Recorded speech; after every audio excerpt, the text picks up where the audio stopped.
Hello. First tonight, 8 children have been taken to hospital after being hit by a car while they were on a school outing. It's thought some of the children are badly injured. They're all 9 years old and were in a group of 20 on a class walk this afternoon. 6 ambulances and 3 helicopters were called to the scene at Worlingham in Suffolk.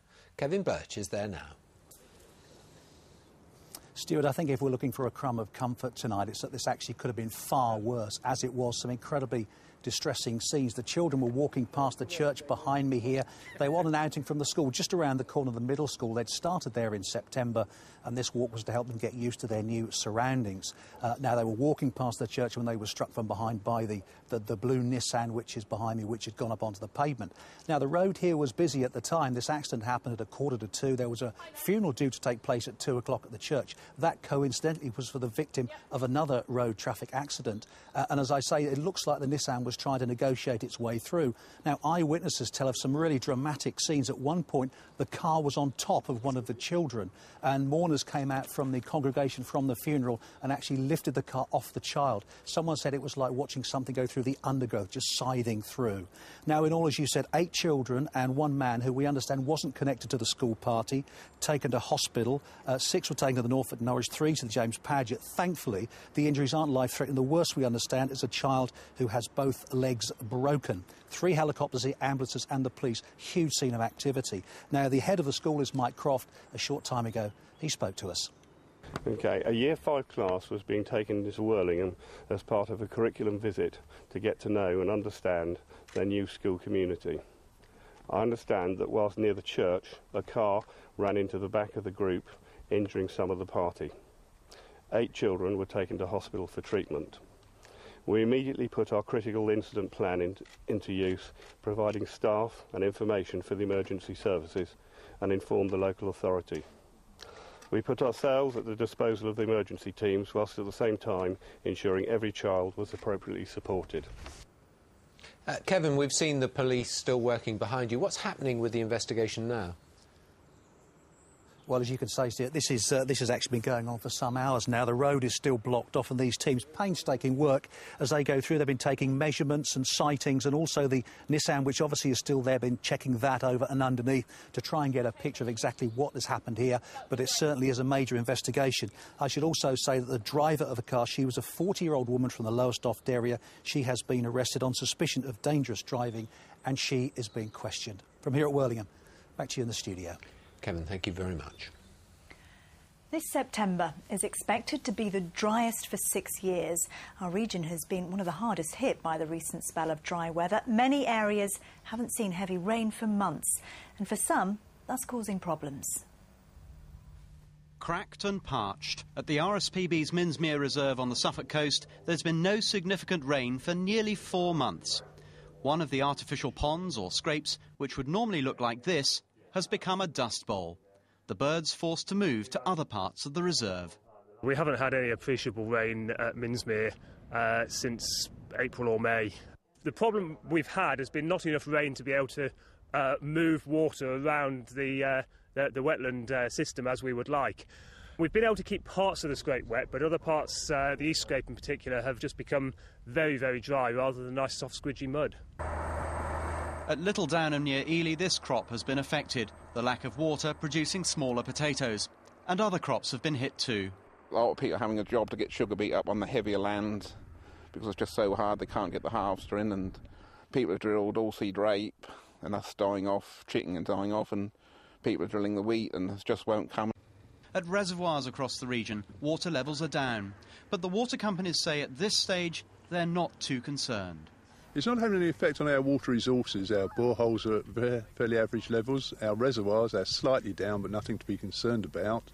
The main problem really is in our distribution area, where the ground's drying, shrinking and cracking our pipes.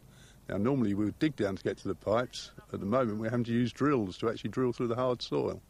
So, how dry have the past few months really been?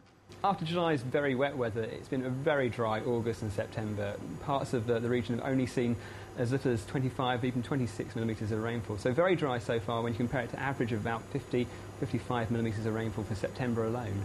Back at Minsmere, there are still plenty of birds to see, but after nearly 4 months without significant rainfall, they'd welcome a downpour here. Richard Daniel, BBC Look East, Minsmere. Charges against a 16-year-old girl who was controversially arrested with the use of CS spray in Essex have been withdrawn. The teenager had been accused of obstructing a police officer on the same night Alan Lethbridge was arrested. 2 of his charges were also withdrawn yesterday. The girl, who can't be named, appeared at Gray's Youth Court today. The Independent Police Complaints Commission is investigating. Members of the Labour Party across the region are packing their bags and heading for Brighton for what could be a highly charged party conference. But despite all the talk of supporters being demoralised and new questions about the leadership of Gordon Brown, a senior MP from this region believes his party can still win the next general election. Here's our political correspondent, Andrew Sinclair. Stuart, if you want some idea of just how serious things are for Labour in this region, have a look at this. If the opinion polls stayed the same between now and the next election and there was a universal swing, look what would happen. Every single Labour seat would go. Now, universal swings don't always happen. Local factors often come into play. Indeed, private Conservative polling suggests at the moment that Kelvin Hopkins might keep his seat in Luton because he's received a lot of positive publicity over his meagre expense claims.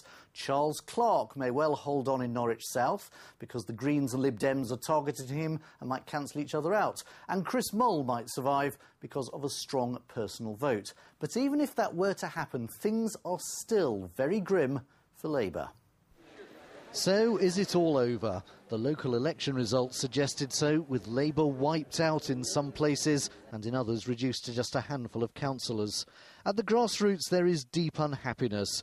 This Labour councillor in Luton has resigned from the party in disgust after being a member for 46 years. People are ashamed to say that they vote Labour, and many are committed to voting against Labour or staying away.